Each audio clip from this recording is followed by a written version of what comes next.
திருப்பூரில் ஜாமீனில் வெளிவந்த கணவன் மனைவியின் கழுத்தை அறுத்து கொடூர சம்பவமானது நிகழ்ந்திருக்கிறது. இதுகுறித்து போலீசார் வழக்கு பதிவு செய்து விசாரணை செய்து வருகின்றனர்.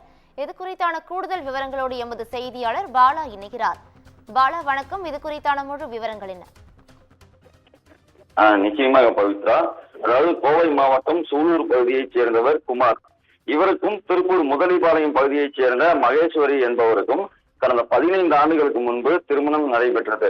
இந்த தம்பதிகளுக்கு 2 மகன் மற்றும் 2 மகள்கள் உள்ளனர். இந்த நிலையில் இவரது கடந்த சில மாதங்களுக்கு முன்பு அவர் கணவர் குமாரின் நடவடிக்கை சற்று மோசம் அருவருக்கத்தக்க செயலாக இருந்து வந்ததாக கூறப்படுகிறது. மேலும் அவரது பெற்ற மகளையே அவர் பாலியல் துன்புறுத்தல் செய்துள்ளதாகவும் கூறப்படுகிறது.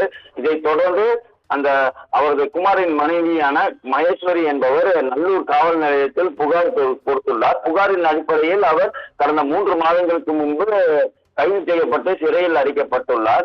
இந்த நிலையில் குமார் கடந்த 2 தினங்களுக்கு முன்பு ஜாமீனில் வெளிவந்துள்ளார். வெளிவந்து மகேஸ்வரியிடம் பேச்சுவார்த்தை நடத்தியுள்ளார். நான் தெரிந்துவிட்டேன், இனிமேல் இது போன்ற தவறுகள் எதுவும் நடைபெறாது, நாம் அனைவரும் ஒன்றாக இணைந்து சந்தோஷமாக வாழலாம் என்றெல்லாம் கூறி வந்துள்ளார்.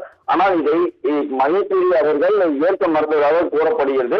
இதைத் தொடர்ந்து கடந்த 2 தினங்களாக பேச்சுவார்த்தை நடைபெற்று வந்ததாக கூறப்படுகிறது கணவன் மனைவியிடையே. இந்த நிலையில் இன்று காலை இருவருக்கும் இடையே பேச்சுவார்த்தை முற்றி வாக்குவாதமாக மாறியது. இதில் ஆத்திரம் அடைந்த குமார் மகேஸ்வரியின் கழுத்தை அருகில் இருந்த கத்தி எடுத்து அறுத்துள்ளார். இதைத் தொடர்ந்து அவரது அலறல் சத்தம் கேட்டு அக்கம் பக்கத்தினர் அவரை மீட்டு திருப்பூர் அரசு மருத்துவக் கல்லூரி மருத்துவமனைக்கு சிகிச்சைக்காக அனுமதித்துள்ளனர். தற்போது மகேஸ்வரி அவர்கள் சிகிச்சை பெற்று வருகிறார்.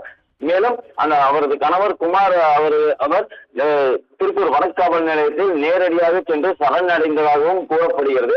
அதைத் தொடர்ந்து வடக்கு காவல்துறையினர் நல்லூர் காவல் நிலையத்திற்கு குமாரை ஒப்படைத்துள்ளனர்.